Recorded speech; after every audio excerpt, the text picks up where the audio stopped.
demokrasi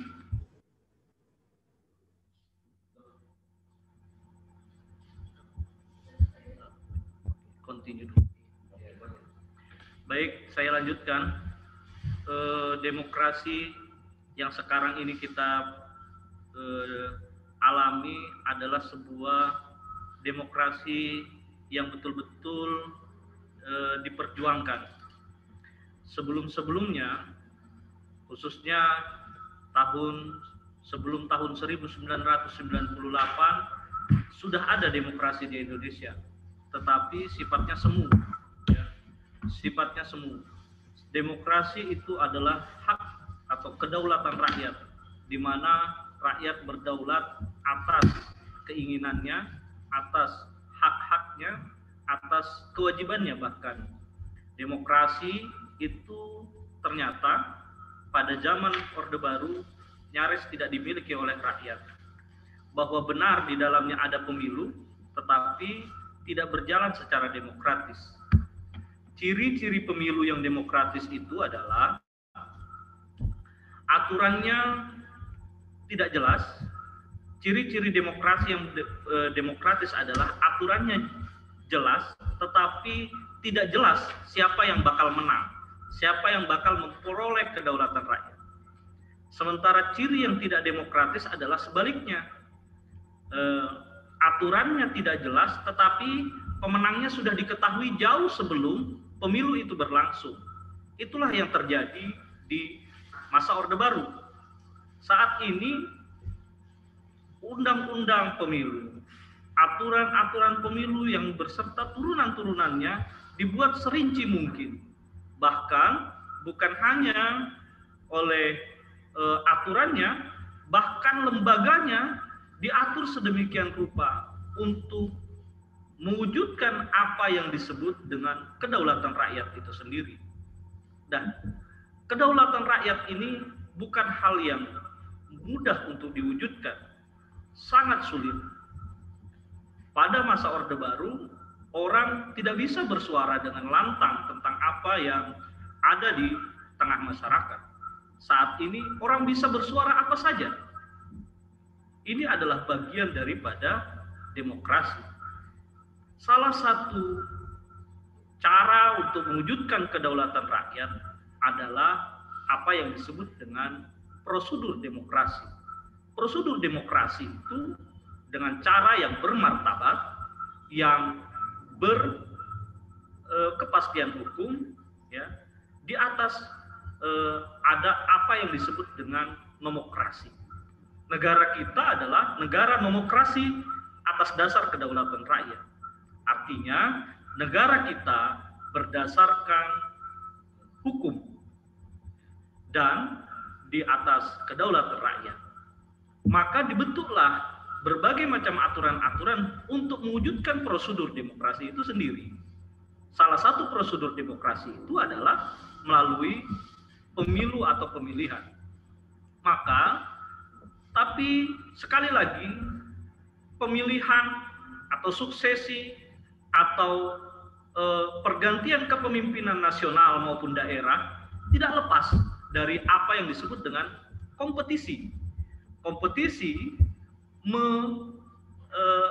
mewajibkan akan adanya kompetisi yang adil, kompetisi yang accountable, kompetisi yang transparan.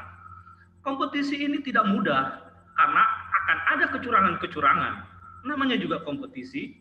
Semua orang ingin sekali memenangkan sebuah kompetisi dengan cara apapun, sehingga dibentuklah aturan-aturan main yang begitu ketat agar kompetisi ini berjalan dengan fair. Salah satu yang harus kita lihat bahwa kompetisi ini ternyata masih banyak permainan-permainan kotor. Ada juga persekongkolan yang tidak suci. Ya. Berbagai macam cara untuk memenangkan kompetisi ini, berbagai macam cara untuk memenangkan hati rakyat, bahkan dengan cara yang tidak benar. Hasil daripada ini adalah pemimpin-pemimpin yang tidak baik. Karenanya sekolah, pengawas, partisipatif atau sekolah kader partisipatif ini, kader pengawas partisipatif ini tidak lain dan tidak bukan untuk menjadikan teman-teman sekalian membumikan, mengerti apa itu yang namanya kedaulatan rakyat, apa itu yang namanya demokrasi atas dasar hukum. Karena kita tidak bisa mewujudkan kedaulatan rakyat tanpa cara-cara yang bermartabat, yaitu dengan cara-cara yang di atas kepastian hukum. Atas dasar itu pula teman-teman sekalian dididik nantinya, diberitahu apa itu demokrasi, apa itu hukum demokrasi, bagaimana penegakan hukum demokrasi, hukum pemilu, dan lain sebagainya. Dan bagaimana bentuk demokrasi di Indonesia. Perjalanan panjang untuk merebut kedaulatan rakyat itu sendiri. Di situ kita bisa banyak belajar. Dari hal-hal seperti ini, teman-teman sekalian akan menjadi pengawas. Dan tidak bisa dan tidak boleh demokrasi ini diikuti dengan cara-cara, apalagi diikuti oleh para benalu demokrasi, mereka yang mewujudkan atau mengendarai demokrasi dengan tujuan yang tidak benar. Apa yang disebut dengan dinasti politik misalnya, money politik, ya, hoax yang beredar untuk memenangkan demokrasi tidak lain adalah cara-cara busuk. Dan ini tidak bisa hanya dikawal oleh lembaga yang disebut dengan Bawaslu saja, tetapi harus turun dan membumi bagi masyarakat sekalian. Dan itu tidak bisa kalau itu tidak dimulai dari anak-anak muda sekarang ini. Pemuda adalah harapan bangsa. Pemuda adalah langkah awal untuk mewujudkan demokrasi yang lebih baik. Kita harus optimis bahwa negeri ini harus menjadi baik. Kita harus optimis bahwa pemimpin akan lahir dari demokrasi itu sendiri. Tetapi kita tidak bisa berharap banyak pada demokrasi kalau ternyata generasi-generasi mudanya tidak mengerti apa itu demokrasi, kedaulatan rakyat yang begitu penting dan begitu mulia yang harus diperjuangkan dengan tetesan keringat, dengan tetesan cara berpikir kita, dan juga tentu bisa jadi akan mengalami resiko-resiko. Teman-teman sekalian, saya mengucapkan selamat bergabung pada yang sudah ditentukan masuk dalam kader atau sekolah kader, peserta sekolah kader pengawas partisipatif. Saya berharap, saya sangat berharap teman-teman mempelajari dengan seksama apa itu demokrasi, apa itu nomokrasi, apa itu pentingnya pengawas dan prosedur-prosedur demokrasi, sehingga kita dapat mewujudkan apa yang disebut dengan kedaulatan rakyat. Dengan mengucap Bismillahirrahmanirrahim, diskusi pra sekolah kader pengawas partisipatif di Penajam Pasir Utara resmi dibuka. Demikian dari saya. Allahul muwaffiq ila aqwamit thoriq. Wassalamualaikum warahmatullahi wabarakatuh.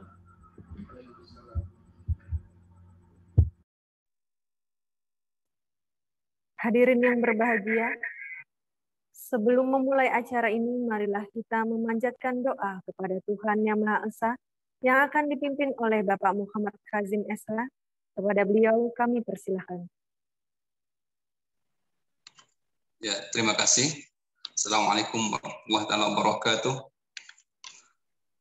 Untuk menyempurnakan kegiatan diskusi sekolah kader pengawasan partisipatif, marilah kita bersama-sama menyiapkan doa kepada Allah Subhanahu wa Ta'ala, Tuhan Yang Maha Esa, dan izinkan saya akan memimpin doa ini dengan agama Islam. Dan bagi yang non-muslim dipersilakan untuk mengikuti sesuai dengan keyakinan masing-masing. Mudah-mudahan dengan sebuah harapan bahwa pelaksanaan SKPP ini akan mengantarkan kita seluruh peserta khususnya akan menjadi peserta yang lebih baik lagi, mempunyai wawasan kebangsaan, mempunyai nilai-nilai perjuangan, sehingga mempunyai nilai ibadah dalam proses demokrasi, dalam proses mengawal demokrasi, di mana pada saat ini Bawaslu Kabupaten Penajam Pasir Utara menjadi fasilitator terlaksananya kegiatan SKPP yang sudah menjadi kegiatan prioritas Bawaslu Republik Indonesia. Rabbana taqabbal minna bi barakatil Fatihah. Billahi minasyaitonir rajim. Bismillahirrahmanirrahim. Alhamdulillah rabbil alamin arrahmanir rahim maliki yaumiddin iyyaka na'budu wa iyyaka nasta'in ihdinas siratal mustaqim siratal ladzina an'amta 'alaihim ghairil maghdubi 'alaihim waladdallin amin. Bismillahirrahmanirrahim. Alhamdulillahi rabbil alamin hamdan yuwafi ni'amahu wa yukafi mazidah. Ya Rabbana lakal hamdu kama yanbaghi li jalali wajhikal karim wa 'azimi sultanik. Allahumma shalli wa sallim 'ala sayyidina Muhammadin salatan tunjina biha. Allahumma arinal haqqa haqqan warzuqna ittiba'ahu wa arinal batila batilan warzuqna ijtinabah. Allahumma salli wa sallim 'ala sayyidina Muhammadin al-Fatih lima ughliq wal khatim lima sabaq. Nasiril haqqi bil haqqi wal hadi ila siratal mustaqim. وعلى آله وصحبه حق قدره ومقداره العظيم. ربنا هب لنا من أزواجنا وذريتنا قرة أعين واجعلنا للمتقين إماما. ربنا آتنا في الدنيا حسنة وفي الآخرة حسنة وقنا عذاب النار والحمد لله رب العالمين. السلام عليكم ورحمة الله وبركاته.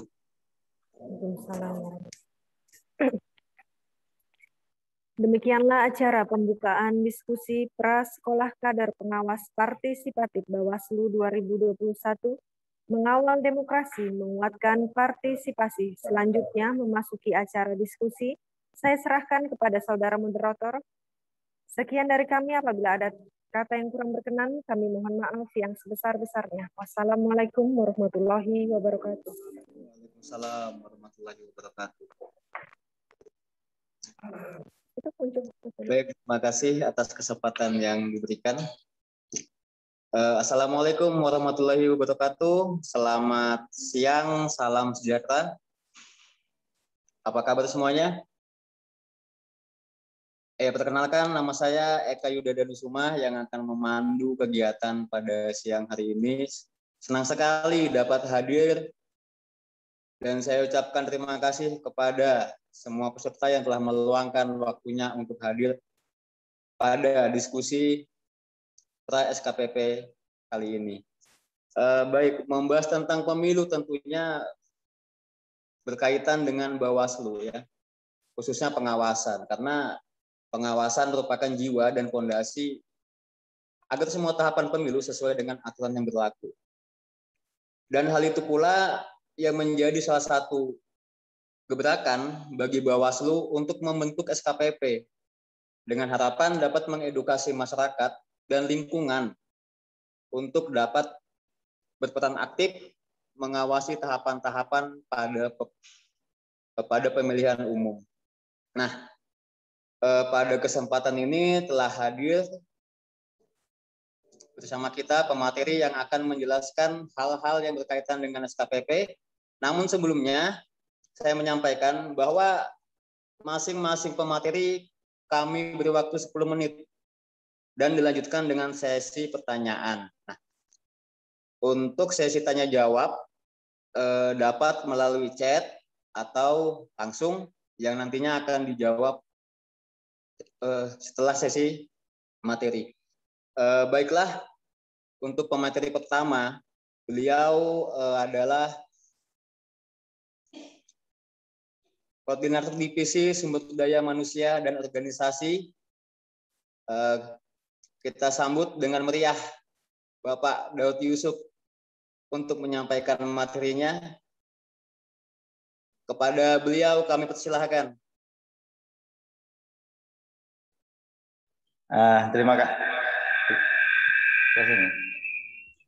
Terima kasih kepada Bapak Moderator, Mas Danu yang sudah memberikan kesempatan kepada saya.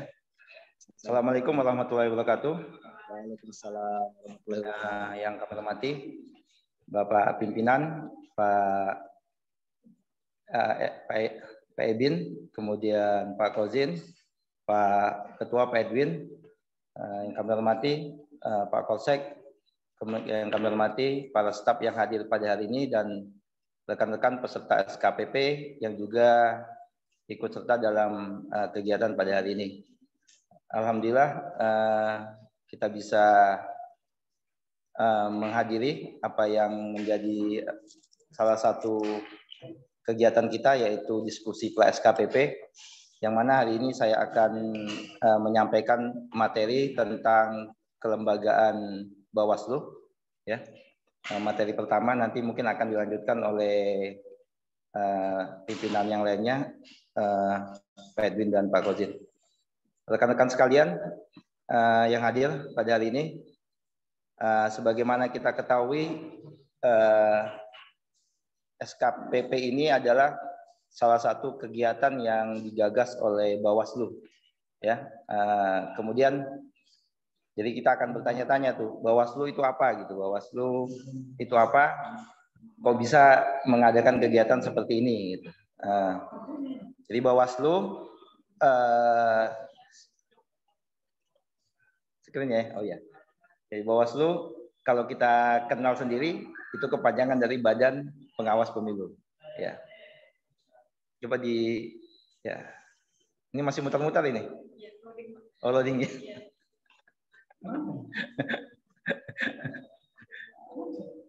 Screen ya. Masih punya aku nih bisa bergerak lagi.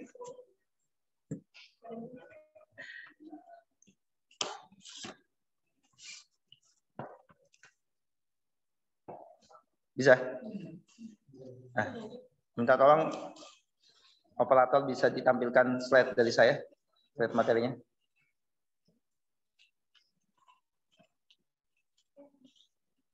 Ya. Belum ada? Belum ada? Tunggu sebentar, mohon maaf ini masih ada kesalahan teknis, jadi ada slide-nya belum bisa terkeluar ini.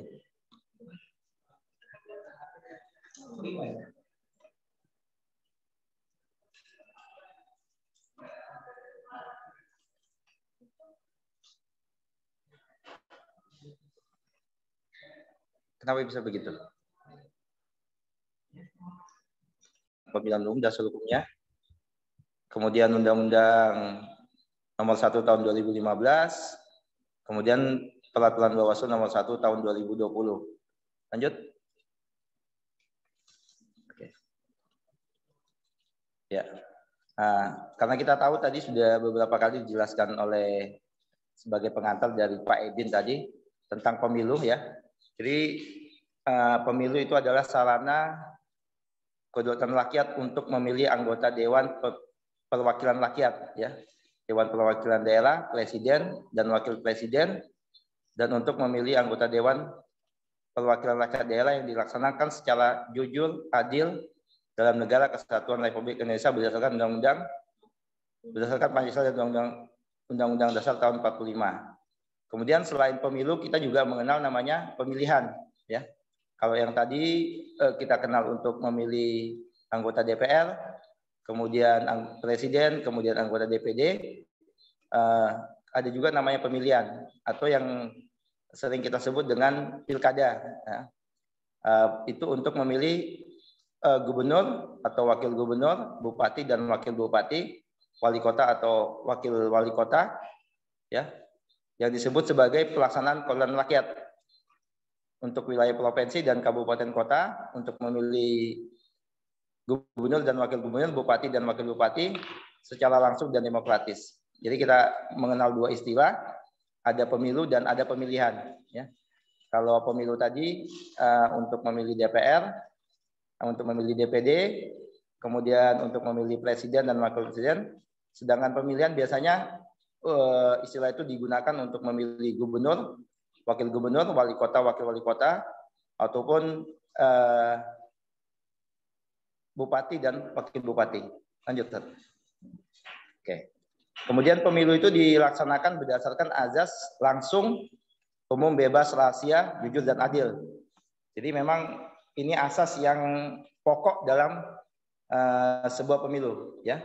Jadi langsung, umum, bebas, rahasia, jujur dan adil. Dan kadang-kadang asas ini yang sering dilanggar kan kayak gitu. Jadi ya salah satu fungsi pengawas pemilu ya supaya asas-asas ini bisa diterapkan secara secara mendasar secara bisa diterapkan di setiap pemilihan. Lanjut, Ustaz. Ya. Kemudian ada yang namanya penyelenggara pemilu. Nah, penyelenggara pemilu itu ada 3. Yang pertama KPU, kemudian Bawaslu, kemudian DKPP. Lanjut. Oke.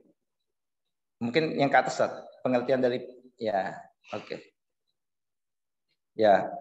Yang namanya KPU itu adalah Komisi Pemilihan Umum. Sering kita kenal sebagai Komisi Pemilihan Umum, disingkat KPU, adalah lembaga penyelenggara pemilu yang bersifat nasional, tetap mandiri dalam penyelenggaraan pemilu. Jadi istilahnya kalau KPU ini kalau kita istilahkan dalam dalam sebuah kegiatan bisa distilahkan sebagai event organizer dalam sebuah kegiatan gitu. Selanjutnya, Ustaz. Oke, kemudian ada namanya Badan Pengawas Pemilu yang lembaga yang kita yang kita sekarang ada di sini yang kemudian melaksanakan kegiatan SKPP ini adalah lembaga penyelenggara pemilu yang mengawasi penyelenggaraan pemilu di seluruh wilayah negara Republik Indonesia. Jadi Badan Pengawas Pemilu tadi ada event organizer-nya dari KPU, kemudian pengawasnya ini adalah Badan Pengawas Pemilu atau yang kita singkat dengan Bawaslu. Lanjut. Oke. Kemudian ada namanya DKPP, Dewan Kehormatan Penyelenggara Pemilu. Adalah lembaga yang bertugas menangani pelanggaran kode etik penyelenggara pemilu. Jadi antara di KPU tadi ataupun Bawaslu tadi itu ada anggota-anggotanya kan yang melaksanakan sebuah kegiatan penyelenggaraan pemilu. Bisa saja anggota-anggota tersebut dalam melaksanakan kegiatan itu ada pengawasnya, ya.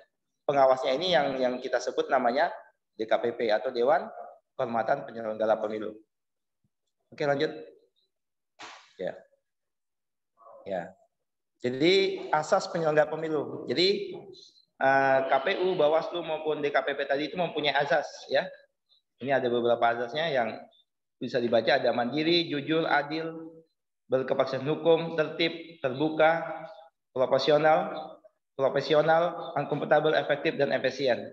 Jadi ini merupakan asas penyelenggara pemilu dalam melaksanakan pemilihan atau pemilu. Lanjut, Ustaz. Oke. Nah, KPU yang saya sebutkan tadi, KPU itu ada terdiri dari KPU pusat, tingkat pusat, kemudian KPU provinsi, ada KPU kabupaten kota, ya. Yang 3 ini KPU provinsi dan KPU kabupaten kota itu bersifat permanen. Dia bersifat permanen. Kemudian ada yang namanya PPK, Panitia Pemilihan Kecamatan, kemudian PPS, kemudian PPLN, Panitia Pemilihan Luar Negeri, kemudian KPPS, kemudian KPPSLN. Jadi yang D sampai H ini adalah penyelenggara pemilu yang dari KPU yang bersifat ad hoc. Artinya penyelenggara pemilu tersebut dibentuk ketika ada sebuah pemilu atau pemilihan. Jadi ketika tidak ada pemilihan, PPK sampai KPPSLN ini tidak dibentuk, ya. Jadi yang ada itu dari KPU pusat sampai dengan KPU kabupaten kota. Lanjut, Ustaz. Ini Bawaslu. Jadi Bawaslu juga seperti itu, ada Bawaslu RI, Bawaslu provinsi, Bawaslu kabupaten kota, kemudian Panwaslu kecamatan, ya, panitia pengawas pemilu kecamatan, Panwaslu kelurahan desa, Panwaslu LN, Panwaslu luar negeri, dan pengawas TPS. Nah, sama dengan KPU tadi, Bawaslu sampai dengan Bawaslu provinsi dan Bawaslu kota itu bersifat permanen. Artinya artinya dibentuk setiap ini ada posisinya ada. Kemudian yang Panwaslu kecamatan sampai dengan pengawas TPS itu bersifat ad hoc. Artinya dia akan dibentuk ketika ada sebuah pemilihan. Oke, lanjut. Ya. Kembali ke sana tadi ya. Ya, saya. Oke. Ini yang saya sebutkan tadi. Pengawas Panwaslu kecamatan, kemudian Panwaslu kelurahan desa, dan Panwaslu luar negeri paling lambat dibentuk 1 bulan sebelum tahapan. Jadi ada tahapan penyelenggaraan pemilu itu sudah harus dibentuk. Yang Panwaslu kecamatan, Panwaslu kelurahan desa, dan Panwaslu luar negeri dan berakhir paling lambat 2 bulan setelah seluruh tahapan berakhir. Kemudian pengawas TPS itu dibentuk 23 hari sebelum hari pemungutan suara dan dibubarkan paling lambat 7 hari setelah hari pemungutan suara. Itu pembentukan pengawas ad hoc yang tadi saya sebutkan. Lanjut. Ya. Ini yang tadi yang saya jelaskan kembali. Jadi Bawaslu tadi berkedudukan di ibu kota negara, Bawaslu provinsi di ibu kota provinsi, Bawaslu kabupaten kota berkedudukan di ibu kota kabupaten kota, Panwaslu kecamatan, makanya disebut Panwaslu karena dia panitia pengawas pemilu kecamatan berkedudukan di kecamatan. Ada namanya Panwaslu kelurahan desa berkedudukan di desa, kemudian Panwaslu luar negeri berkedudukan di perwakilan Republik Indonesia di luar negeri, dan pengawas TPS ada di setiap TPS. Kita lanjut. Ya. Kemudian untuk keanggotaan. Jadi Bawaslu pusat itu terdiri dari 5 orang. Jadi kita punya pimpinan pusat di Jakarta itu, Bawaslu, itu ada 5 orang. Kemudian Bawaslu provinsi itu 5 sampai 7 orang. Itu tergantung dengan luas daerah dan jumlah penduduk provinsi tersebut. Kemudian Bawaslu kabupaten kota ada 3 sampai 5 orang. Ya, kalau di Kaltim ini ada 10 kabupaten kota, itu ada 4 kabupaten kota yang punya anggota itu 5 orang. Ya, yang Balikpapan, kemudian Kutai Kartanegara, kemudian Samarinda, dan satunya Kutai Timur. Jadi karena 4 kabupaten tadi itu mempunyai jumlah penduduk yang seperti Balikpapan dan Samarinda yang lumayan banyak, kemudian seperti Kukar dan Kutim itu luas daerahnya yang cukup luas, makanya jumlah anggota Bawaslu-nya lebih banyak daripada yang lain. Kalau yang lainnya 3 sampai yang lain 3, kemudian kecuali yang 4 kabupaten itu 5. Kemudian Panwaslu kecamatan itu ada 3 orang. Kemudian Panwaslu kelurahan desa itu di setiap desa ada 1 orang, Panwaslu luar negeri 3 orang, dan pengawas TPS ada 1 orang. Lanjut. Nah, ini tugas dari Bawaslu. Jadi kelembagaan kita ini mempunyai tugas. Yang pertama adalah melakukan pencegahan dan penindakan terhadap pelanggaran pemilu. Yang kedua, sengketa proses pemilu. Nanti mungkin akan dijelaskan lebih lanjut oleh pemateri selanjutnya. Selanjutnya adalah mengawasi setiap tahapan. Jadi setiap pemilu itu ada tahapan-tahapannya. Nanti ada tahapan kampanye, ada tahapan pendaftaran, itu diawasi semua oleh Bawaslu. Kemudian mencegah terjadinya politik uang, ya. Jadi salah satu tugas kita sebagai anggota Bawaslu adalah mencegah terjadinya politik uang atau yang biasa sebut kita money politik. Kemudian mengawasi netralitas pihak yang ikut dalam kegiatan kampanye sebagaimana yang diatur dalam undang-undang. Ya, contohnya netralitas PNS, ya, karena pegawai negeri itu kan tidak boleh berpolitik tuh. Jadi ya salah satu tugas kita juga adalah mengawasi daripada para abdi negara ini supaya tidak sebagaimana yang diatur undang-undang untuk tidak boleh ikut berpolitik. Selanjutnya, ya cukup ya. Sekian dan terima kasih. Jadi tadi itu mungkin sedikit gambaran ya tentang kelembagaan kita, mudah-mudahan bisa memberikan sedikit informasi buat teman-teman peserta SKPP yang hadir pada hari ini, karena mungkin ini kan pra SKPP gitu, jadi mungkin sekedar menyampaikan kulit-kulitnya saja lah kalau dalam istilahnya seperti itu.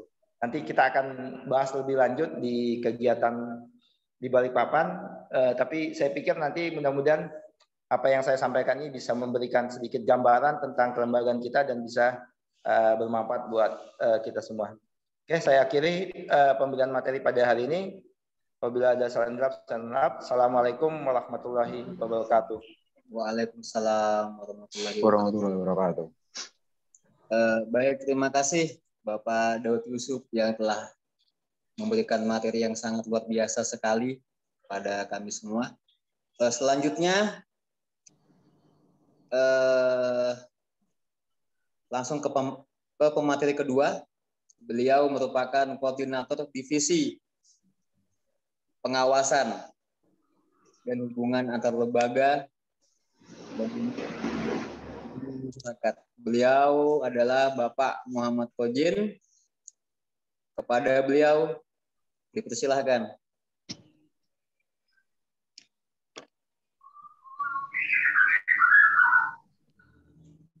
Baik, Assalamualaikum warahmatullahi wabarakatuh.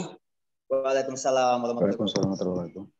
Terima kasih Mas moderator yang ganteng dan gagah perkasa, Mas Dano Yuda Eka.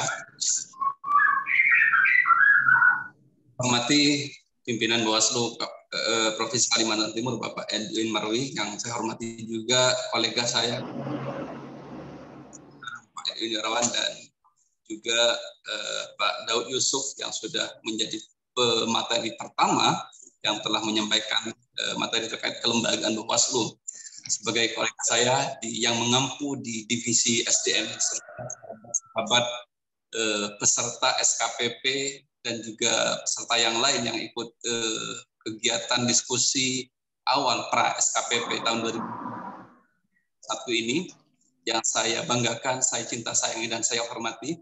Syukur alhamdulillah, langsung saja kita masuk pada materi, karena dengan limit waktu yang sangat terbatas, sementara kita harus menyampaikan beberapa hal terkait apa saja yang perlu diketahui dan dipahami oleh sahabat-sahabat semuanya sebelum memasuki arena, masuki kegiatan secara luring nanti di tanggal 8, 9, sampai 10 Juli tahun 2021 di Balikpapan, yang insya Allah juga akan dihadiri oleh pimpinan Bawaslu Republik Indonesia. Secara kelembagaan sudah kita ketahui, ya. Secara kelembagaan sudah diketahui melalui penjelasan yang telah disampaikan oleh SDM tadi. Paling tidak gambaran sudah, kalau sebelumnya kita tidak bisa menggambarkan, setidaknya saat ini sudah ada gambaran seperti apa sih Bawaslu. Baik, langsung kepada, ada slide-nya. Host yang bertugas. Siapa tadi yang bertugas hostnya?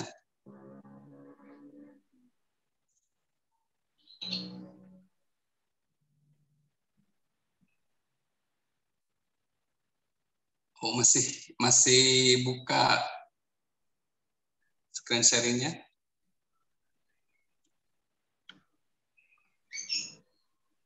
Bawaslu sahabat-sahabat untuk semuanya, bahwa Bawaslu Kabupaten Pasar Utara merupakan satu permanen di mana dalam proses pengawasannya itu mengadopsi dua undang-undang, yakni Undang-Undang 7 tahun 2017 pelaksanaan penyelenggara pemilu, sementara untuk pemilihan yang dikenal dengan pilkada oleh kita itu 10 tahun 2016 merupakan perubahan kedua dari Undang-Undang 1 tahun 2015. Baik, apa itu pemilu? Pemilu dijelaskan oleh tadi, langsung saja pada slide kedua, karena tadi sudah jelas apa pemilu dan apa itu pemilihan. Sahabat-sahabat peserta sudah memahami. Terus slide kedua, lanjut. Nah, siapa yang mengawasi? Dari seluruh tahapan pemilu, dari seluruh tahapan pilkada, itu yang mempunyai kewenangan, yang mempunyai tugas dan oleh peraturan perundang-undangan adalah Bawaslu. Bawaslu kemudian yang mempunyai kewenangan dari masing-masing tingkatan. Kalau nanti di pemungutan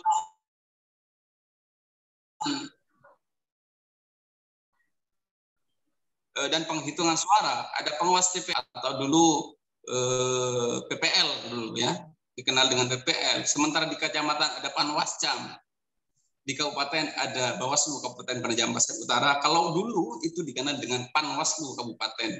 Sementara di provinsi ada Bawaslu juga, ada Bawaslu Provinsi dan Bawaslu RI. Itu yang mengawasi dari seluruh tahapan yang merupakan bagian dari kegiatan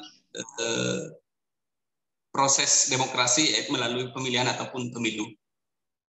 Yang punya kewenangan adalah Bawaslu, secara legal formalnya ada di Bawaslu. Nanti kemudian kok bisa sih orang lain yang bukan orang Bawaslu mengawasi? Apa sih legal formal yang dimiliki kemudian menjadi pengawas juga? Nanti akan dijelaskan pada halaman selanjutnya. Lanjut. Strategi pengawasan yang dilakukan oleh Bawaslu ini sebenarnya banyak sebenarnya. Tapi secara garis umum, secara garis besarnya strategi pengawasan yang dilakukan oleh Bawaslu ada dua. Pertama, pencegahan terhadap potensi pelanggaran dengan melakukan tindakan langkah-langkah dan upaya optimal mencegah secara dini terhadap potensi pelanggaran. Kalau kita orang yang beragama Islam, mohon maaf nanti kalau yang non-muslim juga bisa menyesuaikan. Ada istilah dalam kaidah fikih darul mafasid muqaddam ala jalbil masalih. Mencegah itu lebih baik daripada mengobati. Darul mafasid, mencegah kemafsadatan, kerusakan, muqaddam ala jalbil masalih. Lebih didahulukan ketimbang mengambil satu manfaat, sebuah kemaslahatan. Artinya, ayo dong kita harus bisa mengantisipasi. Kalau dalam istilah politik, pencegahan dini itu adalah kewenangan proses. Tapi sebelum masuk pada rangkaian acara, rangkaian tahapan, itu harus ada upaya pencegahan. Misalkan sekarang mengawasi tahapan pemutakhiran daftar pemilih. Ketika kita masuk tahapan pemutakhiran daftar pemilih, karena kita Bawaslu harus betul-betul bisa menjaga hak pilih dan hak dipilih setiap warga negara, karena itu adalah undang-undang dasar yang menjamin. Maka kita, bagaimana kemudian upaya kita dalam proses pemutakhiran daftar pemilih? Maka kita harus juga melakukan pencegahan. Seperti apa pencegahannya? Bisa melalui sosialisasi, bisa melakukan upaya-upaya turun ke lapangan, bisa memperbanyak duta pengawasan. Makanya salah satunya upaya dengan lahirnya sekolah kader ini dalam rangka semakin memperbanyak tenaga kerja kita melalui duta pengawasan nanti di tingkat grassroots, di tingkat garis paling bawah melalui semakin banyaknya mitra yang menjadi pengawas pemilihan ataupun pengawas pemilu. Kemudian ketika pengawasan melalui pencegahan, kemudian ketika pencegahan sudah selesai maka dilakukanlah pengawasan. Akhir adalah apabila pengawasan dan pencegahan sudah dilakukan, maka tidak boleh tidak harus ada upaya yang terakhir yaitu penindakan pelanggaran. Nah, apa kemudian yang ditindak oleh kita dalam bentuk-bentuk pelanggarannya nanti akan dijelaskan di materi yang ketiga oleh PP. Penindakan pelanggaran. Itu adalah upaya terakhir bagi Bawaslu, namanya Badan Pengawas Pemilu kok bisa menindak gitu kan. Ini ada rangkaiannya. Kalau di awal lahirnya pengawas pemilu, bukan Bawaslu, pengawas pemilu pertama itu masih menjadi hakim garis. Seakan-akan Bawaslu itu menjadi hakim garis, gitu. Periode kedua menjadi wasit. Panwaslu kabupaten kota itu seakan-akan menjadi wasit. Ada pelanggaran kartu kuning, ada pelanggaran berat kartu merah. Ngapain? Tidak bisa ngapain kecuali hanya memberikan kartu saja, gitu kan. Akan tapi pada periode pertama permanen di kabupaten kota menjadi Bawaslu, kewenangannya menjadi luar biasa, yakni sudah bisa melakukan penindakan pelanggaran dalam setiap tahapan pemilihan maupun pemilu. Tidak hanya menyediakan kartu kuning, tapi memberikan hukuman sudah, gitu kan. Memproses seluruh dugaan pelanggaran yang kemungkinan terjadi dalam setiap tahapan. Lanjut ke selanjutnya. Nah, definisi pengawasan. Ini sudah biasanya orang yang aktif di jurnalis ini sudah paham. Ini nanti ada form yang harus dimiliki oleh Bawaslu namanya form A. Di mana form A ini menuliskan setiap dugaan terjadinya dugaan pelanggaran. Bukan pelanggaran ya, dugaan pelanggaran, namanya dugaan. Kita asasnya adalah praduga tak bersalah tetap ya. Kita konteksnya di situ, namanya pengawas. Yang pertama adalah mengamati. Namanya mengamati harus melihat, mencatat, melakukan sistem hasil amatan ke dalam format 5W1H. Ya. Apa, di mana, siapa, itu, dan kapan terjadinya, itu harus terakumulasi dalam form A itu nanti. Nanti juga ketika di SKPP Balikpapan, kita akan mengetahui seperti apa form A itu dan bagaimana proses pengisiannya. Bagi pelapor seperti apa, dan bagi temuan penemu, ini saya harus jelaskan juga mengawali dari penjelasan Perbib HPP nanti. Ada dua ketika ada penanganan pelanggaran yang dilakukan oleh jajaran Bawaslu sampai tingkat paling bawah, sampai pengawas TPS, setiap apa yang ditemukan dari dugaan pelanggaran namanya temuan. Sementara kalau dari masyarakat, pengawas partisipatif namanya laporan. Nah, itu perbedaannya. Laporan itu datang dari masyarakat yang mempunyai hak pilih, siapapun itu, namanya warga negara, dan mempunyai hak pilih bisa melaporkan. Tapi kalau pengawas sampai tingkat TPS, itu bukan laporan, tapi temuan namanya. Yang disampaikan dan diproses oleh Divisi Hukum Penanganan Pelanggaran dan Sengketa. Lanjut. Tujuan umum pengawasan. Kemudian apa tujuan umum dari pengawasan? Kok harus ada pengawasan? Pertama adalah menegakkan integritas, kredibilitas penyelenggara, transparansi penyelenggaraan, akuntabilitas. Dari penegakan integritas, kredibilitas penyelenggara, kita tahu bahwa kita sebagai pengawas tidak hanya mengawasi penyelenggaraan saja, tapi penyelenggara juga diawasi. Apa perbedaan penyelenggara dengan penyelenggaraan? Penyelenggaraan itu adalah penyelenggaraan pemilu adalah seluruh tahapan, seluruh proses mulai dari A sampai Z. Itu adalah penyelenggaraan. Mulai dari pemutakhiran pemilih, kampanye, sampai pencoblosan, penghitungan surat suara, sampai penetapan serta sampai sumpah janji, itu namanya penyelenggaraan. Kemudian penyelenggara siapa saja? Penyelenggara adalah orang-orang yang terlibat dalam pemilihan. Bawaslu, KPU, DKPP, itu adalah penyelenggara. Maka disitulah kemudian kita mempunyai kewenangan untuk mengawasi sebagai pengawas partisipatif, sebagai masyarakat. Ada penyelenggara tidak berintegritas, ada penyelenggara tidak kredibel, ada penyelenggara tidak transparan, maka disitulah kita harus menyampaikan atau melaporkan hasil temuan dugaan pelanggaran yang diketahui oleh masyarakat, oleh warga negara yang punya hak pilih. Dilaporkan kemana? Ke Bawaslu. Atau kalau menyangkut etik, ke DKPP. Lanjut. Sebentar. Yang kedua, mewujudkan pemilihan ya, yang kembali lagi. Yang kedua, mewujudkan pemilihan yang demokratis. Yang ketiga adalah memastikan terselenggaranya pemilu secara langsung, umum, luber, yang dikenal dengan luber jurdil. Langsung, umum, bebas, rahasia, jujur, dan adil. Itu yang kemudian diawasi oleh kita, baik dari sisi penyelenggaraan maupun dari penyelenggara. Jadi ada dua. Baik dari segi proses pelaksanaannya ataupun orang yang menyelenggarakan. Itu harus kita awasi oleh sebagai masyarakat. Lanjut, selanjutnya pelaksanaannya seperti apa pelaksanaan dalam proses pengawasan? Tentu Bawaslu itu tidak mampu kalau hanya mengendalikan SDM-nya. Bayangkan di setiap TPS cuma 1 orang, sementara pesertanya banyak.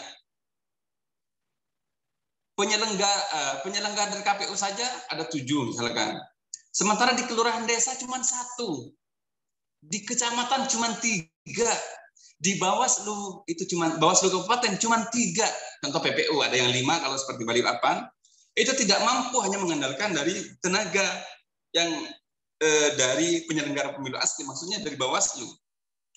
Maka disinilah perlu partisipasi masyarakat. Yaitu ujungnya nanti adalah berbentuk laporan. Kalau misalkan ada dugaan pelanggaran. Kalau misalkan bersifat sosialisasi, bisa ikut menyebarkan regulasi atau aturan-aturan kepada masyarakat melalui sosial media dan melalui media-media yang lain. Yang kedua adalah dalam pelaksanaannya adalah keterlibatan aktif masyarakat dalam semua proses penyelenggaraan pemilu, yakni proses penyelenggaraan pemilu itu mulai dari tahapan awal sampai tahapan kalau di pemilihan itu sampai sampai pengambilan sumpah janji, atau paling tidak sampai pada penetapan terpilih, calon terpilih. Itu adalah bagian dari proses dan yang harus diawasi oleh kita. Pertama oleh Bawaslu, yang kedua adalah mitra kita sebagai warga negara, yakni seluruh masyarakat. Itu mempunyai hak untuk melakukan pengawasan, tapi tidak bisa melakukan penindakan, tidak bisa melakukan penanganan pelanggaran. Karena yang mempunyai kewenangan dan legalitas formal dalam menangani pelanggaran adalah Bawaslu. Sementara kita hanya mengawasi. Lanjut, bentuk pengawasan partisipatif. Bentuk-bentuknya yang terakhir, bentuknya ikut memantau pelaksanaan pemilihan, melakukan kajian terhadap proses, ikut mencegah terjadi pelanggaran, menyampaikan laporan, dugaan pelanggaran, menyampaikan informasi seperti saya sudah sampaikan tadi, mendukung ketaatan peserta melalui berbagai hal itu nanti bagi duta-duta pengawasan melalui alumni Sekolah Kader Pengawasan Partisipatif Bawaslu tahun 2021 berharap besar akan melahirkan pemilih semakin meluas di tingkat grassroots. Kemudian mitra strategis Bawaslu dalam hal ini yang pertama adalah perguruan tinggi, makanya kayaknya peserta SKPP PPU ini banyak dari mahasiswa. Non mahasiswanya hanya sebagian, tapi mudah-mudahan bisa berakselerasi antara yang masih status mahasiswa aktif dengan yang sudah purna dari mahasiswa.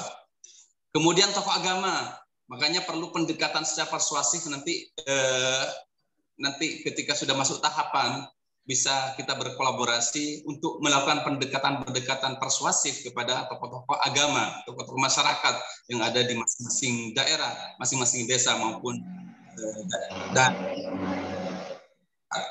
yang ketiga adalah ormas. Tapi ormas ini perlu digarisbawahi. Ormas ini apakah nanti berafiliasi dengan salah satu calon?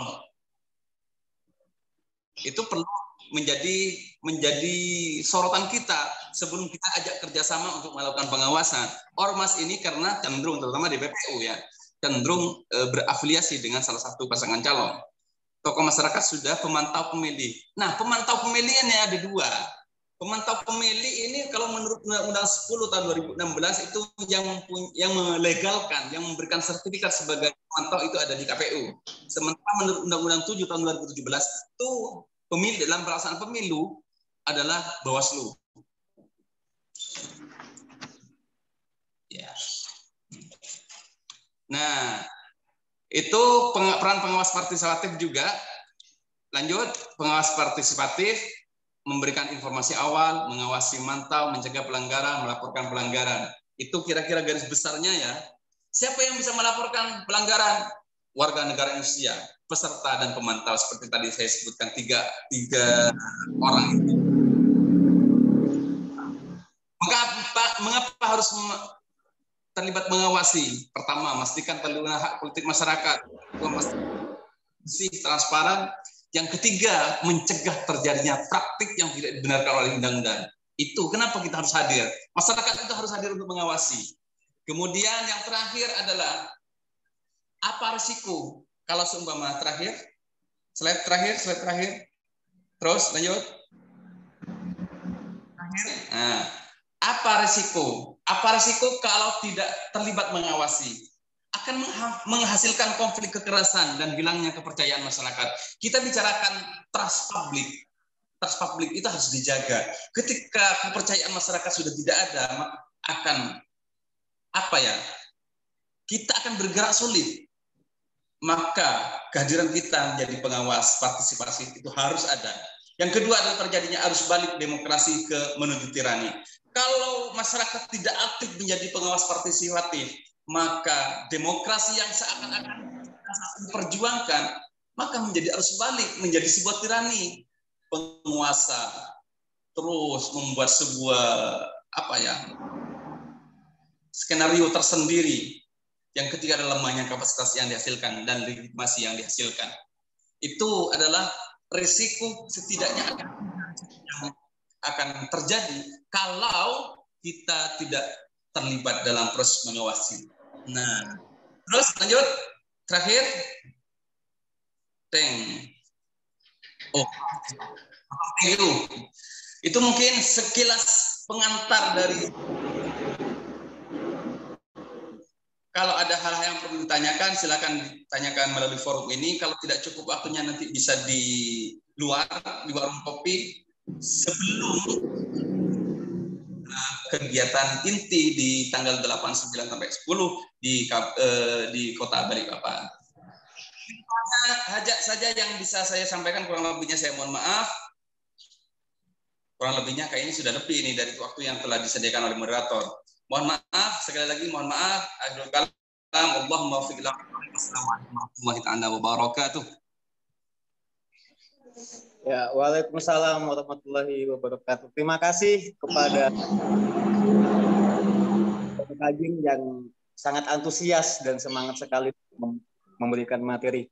Beliau tadi menyampaikan bahwasanya ada macam-macam bentuk pengawasan, salah satunya adalah pengawasan partisipatif. Serta di akhir tadi beliau mengatakan bahwasanya bagaimana resiko jika tidak terlibat dalam pengawasan. Itu kan ini tirani ya, atau pemimpin-pemimpin yang kurang baik. Oke, selanjutnya kita sampai pada pemateri ketiga. Beliau adalah Ketua Bawaslu Penajam Pasir Utara yang juga menjabat sebagai Koordinator Divisi Hukum, Penanganan Pelanggaran dan Penyelesaian Sengketa. Kepada Bapak Edwin Irawan, kami persilahkan. Ya, terima kasih moderator atas kesempatan yang diberikan. Ya, sekali lagi, Assalamualaikum warahmatullahi wabarakatuh. Waalaikumsalam warahmatullahi wabarakatuh. Sedikit memberikan gambaran ya, terkait penanganan pelanggaran, karena saya di hukum, jadi nanti saya sedikit memberikan gambaran. Karena waktunya juga singkat, jadi nanti slide yang ada ini kita baca-baca.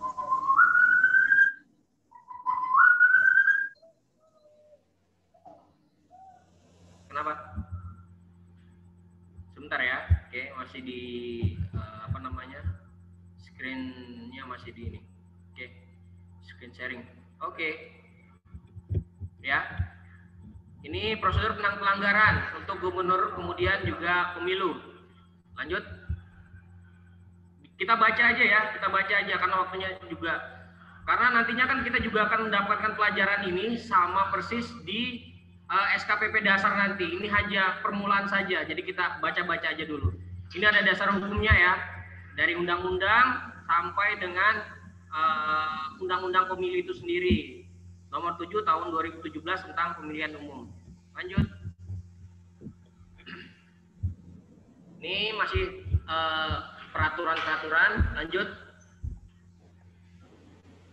Ini pengertian dalam penanganan pelanggaran. Mungkin kita bisa baca ya. Pengawasan pemilu, pencegahan pelanggaran itu apa, kemudian penindakan itu apa. Ya, karena kan kita juga punya modulnya diberikan di grup kalau nggak salah. Nah, itu juga ikut kita baca. Lanjut. Oke, masih lanjut. Pelanggaran administrasi, kemudian prinsip dasar, tugas dan wewenang. Lanjut. Temuan pelanggaran pemilihan. Ya, lanjut. Pengertian temuan, ini temuan ya. Lanjut. Tindak lanjut temuan, lanjut. Laporan pelanggaran pemilihan, lanjut. Ini laporan dugaan pelanggaran dan laporan disampaikan secara tertulis. Kemudian sama juga pelanggaran pemilihan, tindakan yang bertentangan atau tidak sesuai dengan peraturan perundang-undangan. Lanjut. Pelapor, warga negara Indonesia, jelas, pemantau peserta, terus. Lanjut. Oke, batas waktu pelaporan, lanjut. 7 hari ya, kalau pilkada. Ini form A, ada pelapor, ada peristiwa yang dilaporkan. Ini syarat-syarat kita mau melapor. Lanjut. Tindak lanjut penerimaan pelanggaran-pelanggaran. Ini kita mengisi form-form yang ada. Kemudian syarat formulir terpenuhi, kemudian bisa lanjut untuk dieksekusi. Lanjut. Ya, dalam bekerja Bawaslu juga dibantu oleh Sentra Gakumdu. Oke, lanjut. Rekomendasi Sentra Gakumdu ini jelas di pidana ya. Jadi kalau misalkan laporan tindak pidananya itu memang jelas, maka direkomendasikan ke Sentra Gakumdu. Oke, lanjut. Batas waktu penanganan pelanggaran itu ada 3 hari setelah laporan diterima. Ya. Kemudian lanjut. Hasil kajian itu ada pelanggaran pemilu, ada pelanggaran sengketa juga. Ini hasil kajian yang dituangkan dalam formulir. Lanjut. Hasil dugaan pelanggaran pemilu itu ada kode etik, administrasi pemilu, administrasi pemilihan, sama tindak pidana. Lanjut. Pleno kajian pengawas pemilu dan status laporan. Ya, ini keputusan pengawas pemilu dalam hal temuan dan laporan. Lanjut. Rekomendasi penerusannya ini kalau etik itu ke DKPP, kalau administrasi itu ke KPU, kalau tindak pidana langsung ke kepolisian. Lanjut. Alur penanganan pelanggaran, lanjut. Ini sama juga ya, tindak pidana, lanjut. Lanjut. Oke, selesai. Ya. Jadi kenapa saya tidak menjabarkan satu-satu? Sebenarnya di modul itu pun juga bisa kita baca pada dasarnya sama ya, terkait masalah hukum dari pemilu maupun pilkada pada sejatinya sudah banyak tertera di dalam modul yang mana nantinya di sekolah kader di Balikpapan nanti itu semua akan dijelaskan lebih rigid, lebih lebih konkret lagi. Jadi tidak usah khawatir tadi yang berkaitan dengan slide yang tadi yang ada nantinya itu akan dikemukakan kembali pada acara kita di di Balikpapan. Nah, untuk kita sendiri untuk Bawaslu sendiri terkait penanganan pelanggaran, ya saya sedikit bercerita aja. Saya tidak menjabarkan lebih rinci terkait masalah materi ini. Jadi saya menggambarkan bahwasanya Bawaslu ini kemarin pada saat pilkada maupun pemilu itu khususnya PPU, walaupun kita skopnya kecil dibandingkan daerah yang lain kayak Balikpapan Samarinda, itu ternyata laporan yang ada di masyarakat itu cukup luar biasa. Ya, itu artinya apa? Kabupaten yang kecil ternyata kasus penanganan pelanggaran itu juga cukup luar biasa. Kasus money politiknya ada, kemudian kasus hoaxnya ada. Nah, ini mengartikan bahwasanya kita ini di masyarakat itu masih banyak model-model pelanggaran-pelanggaran yang terjadi di masyarakat. Nah, sejauh ini proses penanganan pelanggaran itu ternyata ya masih mentok. Ternyata banyak masyarakat yang tidak berani melapor, padahal ruang untuk melapor itu besar. Kita bisa memberikan teman-teman itu bisa menutup siapa itu yang melapor. Kita juga bisa tidak memberikan memberikan kepada masyarakat siapa itu melapor. Namun lagi-lagi ternyata masyarakat banyak yang tidak berani untuk melaporkan penanganan pelanggaran ini. Nah, makanya serumus dengan adanya sekolah kader ini, kita mau menumbuhkan bahwasanya semua pihak itu harus melapor kalau misalkan ada pelanggaran-pelanggaran yang terjadi di masyarakat kita. Alurnya jelas, alurnya sesuai tadi udah saya jelaskan tadi, bahwasanya kalau misalkan laporan, orangnya siapa, kronologisnya siapa, kemudian pelanggaran seperti apa, nanti bisa diproses oleh Bawaslu setempat, misalkan di PPU, di Bawaslu PPU. Namun sekali lagi, karena kita asasnya itu praduga tak bersalah, presumption of innocent, makanya nantinya akan diproses terlebih dahulu untuk kita klarifikasi di lapangan, ya. Karena memang setiap laporan itu kita tidak membeda-bedakan, atau kalau bahasa Belandanya itu equality before the law, ya. Semua orang atau semua pihak itu tidak dibeda-bedakan terkait masalah status hukum. Jadi siapapun berhak melaporkan atau kita proses, ya. Dan Bawaslu sendiri tidak membeda-bedakan mana yang bersalah, mana yang tidak bersalah. Ketika itu laporan semuanya merunut asas praduga tak bersalah, kita proses, nanti terakhir akan dipastikan dia ini bersalah atau tidak jika memang dilaporkan oleh masyarakat. Nah, mungkin karena waktunya juga sudah mau menunjukkan pukul 5 sore, saya pikir juga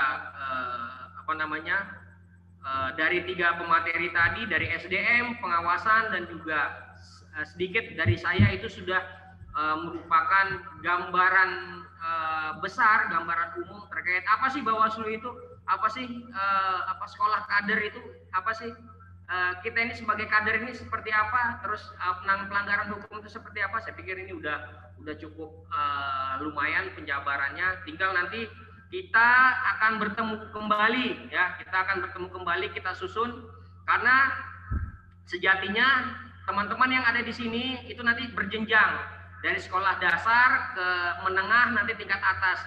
Nanti setelah dari Balikpapan kita ke Samarinda, kemudian dari Samarinda ke Jakarta. Makanya saya tekankan modul yang ada itu kita baca. Supaya apa? Supaya kita terpilih, ya. Supaya dari sekian puluhan orang ini terpilih jadi kader utusan kita dari PPU menuju ke Jakarta. Jadi saya harap modul-modul yang ada itu kita baca, ya, sehingga menjadi persiapan kita dalam mengikuti sekolah kader, ya. Mungkin itu saja dari saya. Saya harap kita semua semangat dalam belajar lagi terkait masalah kepemiluan. Kita semangat lagi, kita menggelorakan atau membumikan kepengawasan ke masyarakat luar. Mungkin itu saja dari saya. Billahi taufiq wal hidayah. Wassalamualaikum warahmatullahi wabarakatuh. Waalaikumsalam warahmatullahi wabarakatuh. Terima kasih kepada Bapak Ibu Nirawan yang telah gamblang memberikan materi, ya, terkait dengan pengertian laporan dan temuan, mekanisme penanganan pelanggaran, dan berbagi pengalaman, ya, terkait penanganan pelanggaran saat pilkada dan pemilu yang lalu. Baik, untuk sesi kedua tanya jawab Saya buka sesi tanya jawab untuk 3 penanya.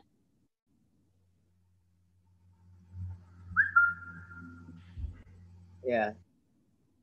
Oke, ini ada yang di chat ini ya. Coba saya buka dulu chat.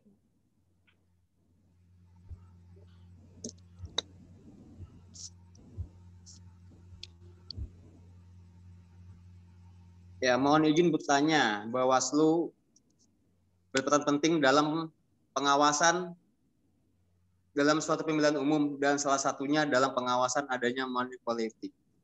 Jika salah satu oknum Bawaslu terbukti ikut menerima money politik, bagaimana penyelesaiannya dan lembaga apakah yang dapat menindak lebih lanjut oknum Bawaslu yang menjadi penerima money politik tersebut? Oke, saya tunggu lagi pertanyaannya. Masih saya tunggu. Ini baru satu tadi yang masuk, oknum Bawaslu ya.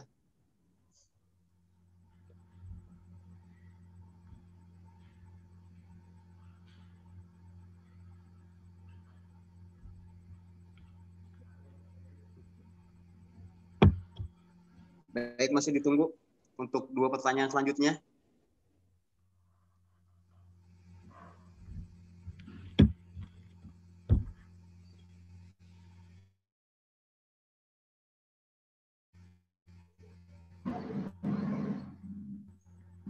Baik. Langsung saja dijawab. Ini, oh masih ada. Yang kedua, ya saya catat dulu ya. Izin bertanya, bagaimana tanggapan Bawaslu tentang adanya hadiah kampanye yang biasanya berupa sembako tertentu yang diberikan oleh calon pemimpin, ya, calon ya atau pasangan calon pada masyarakat? Apakah hal itu secara tidak langsung bisa dikategorikan sebagai money politik? Konteksnya hadiah kampanye atau sembako.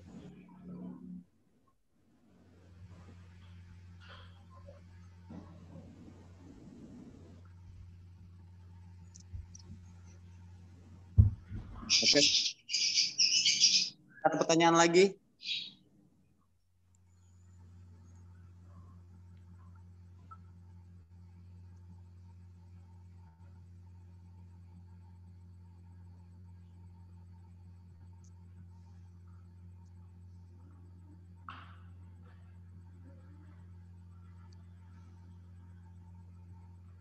Ya, mungkin dijawab dulu oleh pemateri untuk yang soal pertama atau pertanyaan yang pertama. Jika ada oknum Bawaslu yang terbukti menerima suap mungkin yang dimaksud ini, dan lembaga manakah yang menindaknya? Itu pertanyaan dari Asep Tapi Ramadan. Ya, untuk pertanyaan ini saya minta kepada pemateri Bapak Edwin Irawan untuk menjawab. Kepada beliau dipersilakan. Ya, terima kasih atas pertanyaan yang diberikan. Ya, saya mencoba jawab secara singkat, jelas, padat ya. Jadi memang macam-macam pelanggaran itu kan banyak jenisnya ya. Jadi ada etik, ada pidana, ada administrasi, ada hukum dan lainnya. Nah, ketika ketika ada pemberian uang ya, ketika ada pemberian uang kepada kepada penyelenggara sendiri, itu sudah jelas diatur dalam produk undang-undang pemilu itu sendiri. Jadi penyelenggara yang terlibat suap menyuap itu bisa dipidanakan kalau terbukti memang dia menerima suap. Apalagi posisinya adalah kita terlibat misalkan terlibat kita mendukung sebuah pasangan calon atau hal-hal yang mendukung yang dari awal misalkan dia tidak bisa masuk, kemudian dia tidak misalkan masalah ijazah dari awal ijazahnya ini palsu, kemudian kita loloskan sebagai pengawas, ternyata kita loloskan. Nah, hal-hal yang seperti ini apalagi yang berhubungan dengan uang jelas bisa dipidanakan. Kita tahu sendiri pidana itu pasti masuk di kepolisian dan bisa berujung pada penjara, ya. Itu pidana. Namun ada juga tidak sampai di situ. Penyelenggara seperti kayak kami ini, kalau misalkan ketahuan menerima suap atau sogokan, itu bisa dilaporkan ke Dewan Pengawas, ya. DKPP, Dewan Kehormatan Penyelenggara Pemilu, ya. Dia juga pengawas kami di penyelenggara, ya. Ketika dilaporkan ke DKPP, Dewan Kehormatan Penyelenggara Pemilu, ya, itu dipastikan kena sanksi hukuman berat. Kalau ada super berat, itu ya sudah pasti kena super berat. Kalau ada yang bisa lagi kena di atasnya lagi super berat, ya itu pasti kena yang di super berat, ya. Jadi ketika sudah ketahuan kita mendapatkan uang, sanksi super berat itu adalah kita dicopot jabatannya atau tidak bisa lagi berseragam pengawas pemilu. Kita diberhentikan menjadi pengawas pemilu. Tentunya ketika sudah diberhentikan menjadi pengawas pemilu atau penyelenggara pemilu, ini kita sudah tidak bisa lagi menjadi pengawas pemilu atau penyelenggara pemilu sampai kapanpun, karena sudah cacat, sudah ada coretan merah, kita menerima suap atau diberhentikan secara tidak hormat oleh DKPP, ya. DKPP berwenang menyidangkan kita jika kita terlibat dalam suatu masalah hukum atau laporan atau etika, ya, etika yang tidak bagus. Mungkin itu dari saya secara singkat, jelas dan padat. Saya kembalikan ke moderator. Baik, terima kasih Bapak Edwin Irawan yang telah menjawab. Jadi yang sudah dijelaskan bahwasanya selain ada ancaman pidana yang menanti, juga ada ancaman diberhentikan dengan tidak hormat oleh lembaga DKPP, ya, Dewan Kehormatan Penyelenggara Pemilu. Ya, mungkin itu jawaban dari pertanyaan dari Bung Asep Rapi Ramadan. Untuk pertanyaan yang kedua dari Mbak Nindya Ningrum.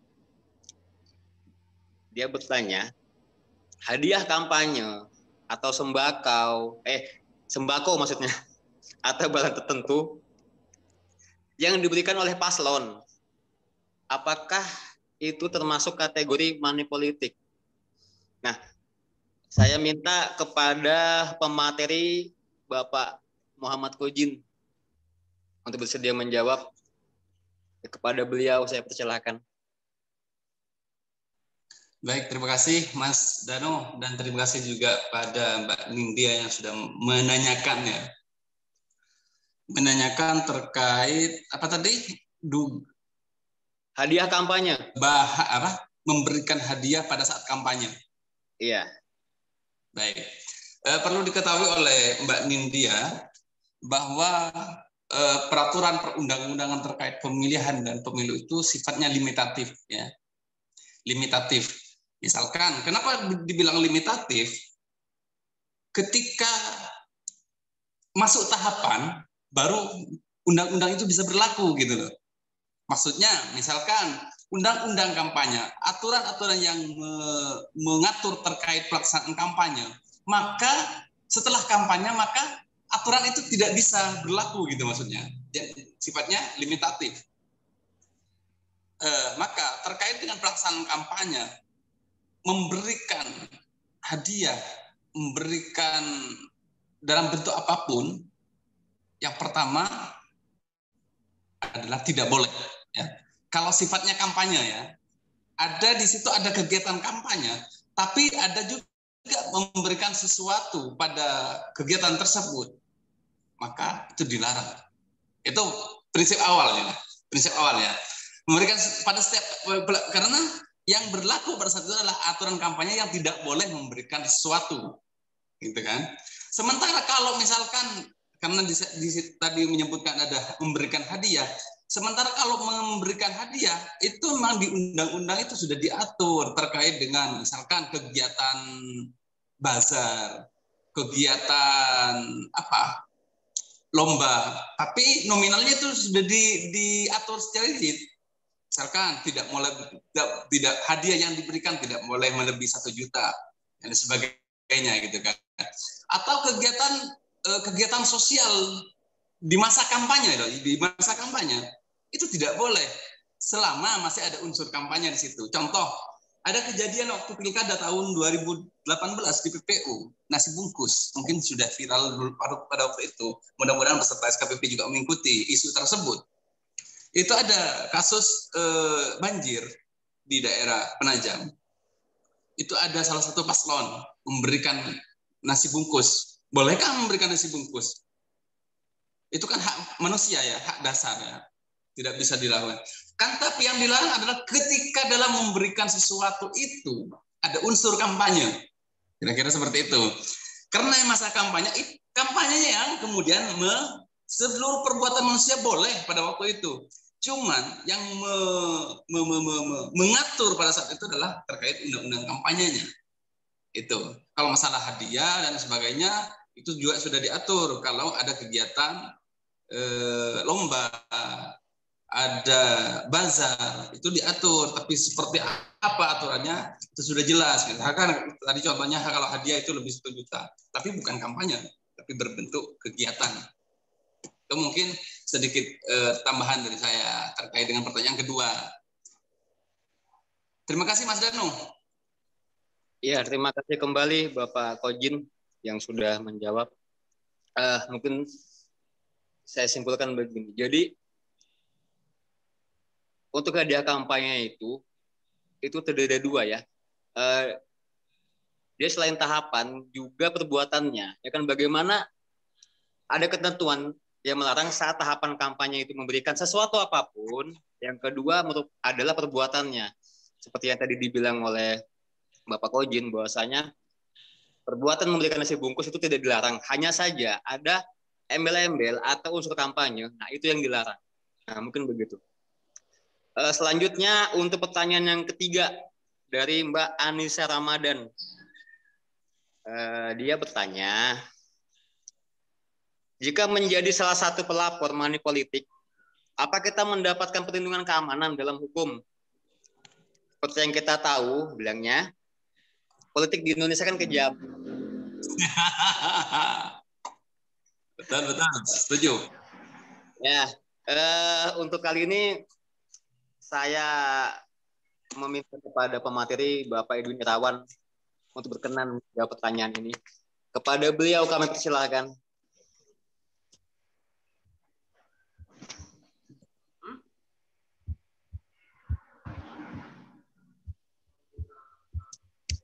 Edwin.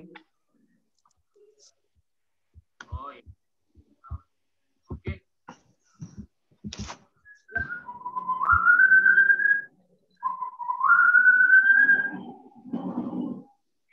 Saya coba jawab ya terkait masalah perlindungan hukum.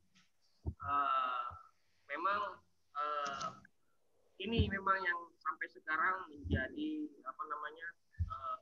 menjadi pertanyaan banyak pihak terkait masalah perlindungan hukum ketika melapor. Jadi memang kalau kita melapor itu memang pada dasarnya bisa kita tutupi siapa yang melapor. Cuman yang menjadi permasalahan adalah ketika sudah laporan ini masuk ke dalam proses persidangan, itu memang mau tidak mau pasti akan terbongkar karena pihak kejaksaan di pengadilan pasti akan membawa pihak pelapor tersebut ke pengadilan, ya, karena tidak mungkin pelapor tidak dihadirkan ke dalam proses persidangan. Nah, yang terjadi lanjutan loh. Nah, ini jadi bagaimana hukumnya?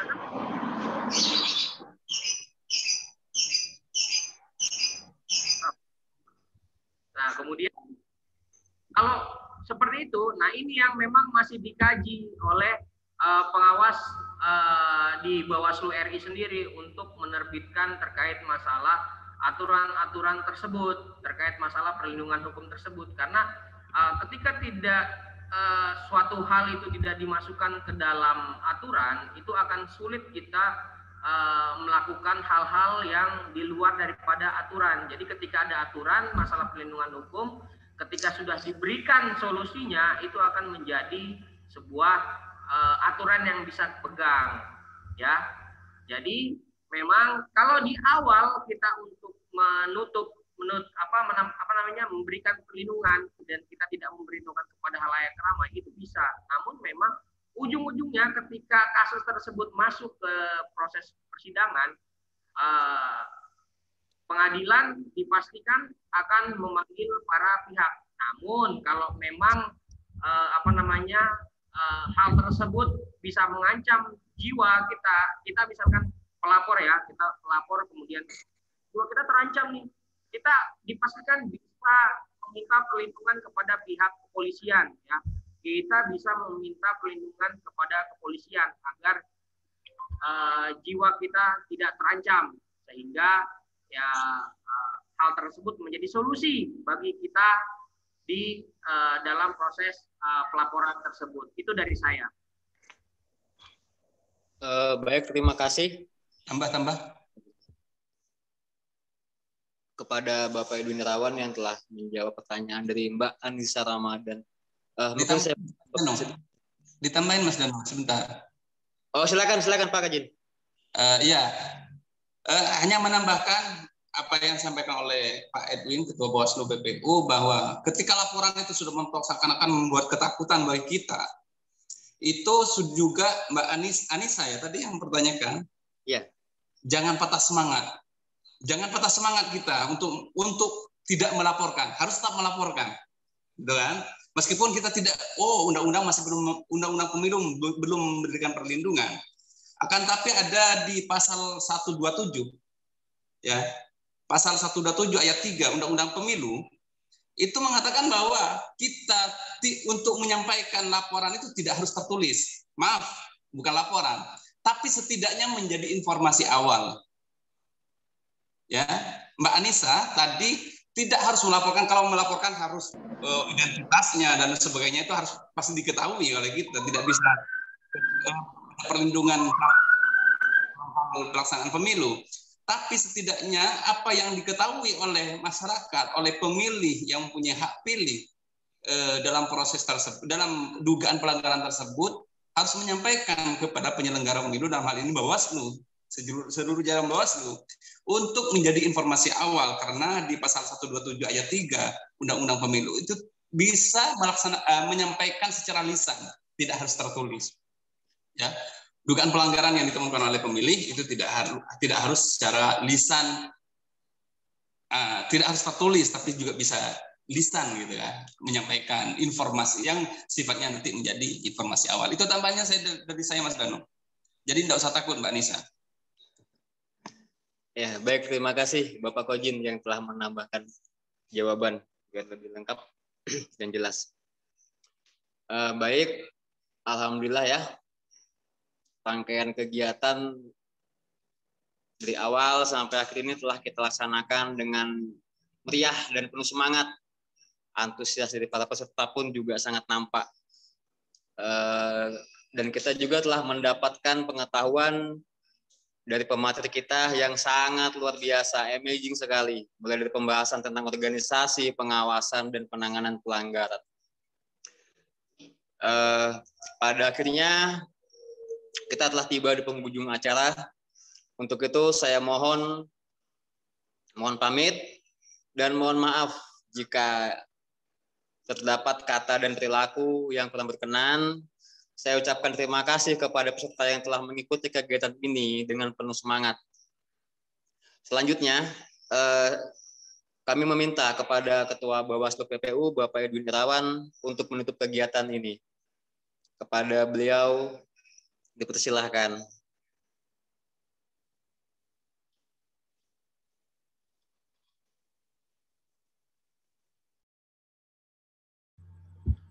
Ya, sampai juga kita di ujung kegiatan kita terkait masalah pra-SKPP. Sebelum menutup acara ini, sedikit saya ingin memberikan arahan lagi. Jadi nantinya sebelum kita acara di Balikpapan itu tanggal 8, 9, 10, nantinya kita akan adakan lagi sesi terkait technical meeting bagaimana kita nanti akan ke Balikpapan ya. Jadi diharapkan nanti kita adakan technical meeting untuk kita sama-sama ke Balikpapan. Transportasi dan lain-lain itu kita kita aturkan. Nah, kemudian terkait masalah SKPP ini, untuk besar harapan saya kader-kader di SKPP ini, khususnya dari PPU, untuk waktu-waktu dan jam-jamnya untuk rundown acara benar-benar diperhatikan lagi ya, terkait masalah tanggal 8, 9, 10, karena memang mepet, artinya banyak kegiatan-kegiatan seperti narasumber dan lain-lain itu waktunya sangat mepet-mepet ya. Bayangkan aja materi yang banyak itu kita jadikan kita perkecil waktunya menjadi 3 hari. Jadi saya harapkan ketika sudah di Balikpapan sana di hotel itu jangan ada lagi dari teman-teman dari SKPP ini ngeluyur ke sana kemari, sehingga saya harapkan sekali untuk semua tetap ada di hotel untuk melaksanakan proses SKPP, karena tim penilai sendiri ada di komisioner Bawaslu PPU dan teman-teman yang lain ya. Jadi siapa yang bisa melanjutkan ke tahap selanjutnya ke Samarinda yang akan diambil 4 besar, itu nanti semua tergantung dari Bawaslu PPU komisionernya. Jadi saya harapkan etika, kemudian ketetapan waktu, kesesuaian waktu itu semua diperhatikan. Jangan ketika sudah masuk masih aja ada di luar, belum masuk. Ini akan menjadi catatan bagi komisioner Bawaslu PPU ya, karena memang ketika sudah nanti sampai di Samarinda, saya harapkan lagi tetap ada perwakilan kita menuju Jakarta ya. Jadi pengalaman ini saya harapkan benar-benar dimaksimalkan. Mungkin penutup saya seperti itu. Saya tutup, billahi taufik wal hidayah. Wassalamualaikum warahmatullahi wabarakatuh. Tetap semangat semuanya. Waalaikumsalam warahmatullahi wabarakatuh. Waalaikumsalam warahmatullahi wabarakatuh. Terima kasih kawan-kawan.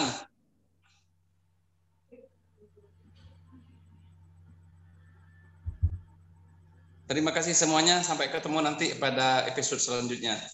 See you again. Ya, saya check out dulu. Kasihan itu ada Asep kangen sama Satria katanya. Asep Ramadan. Oh, Asep.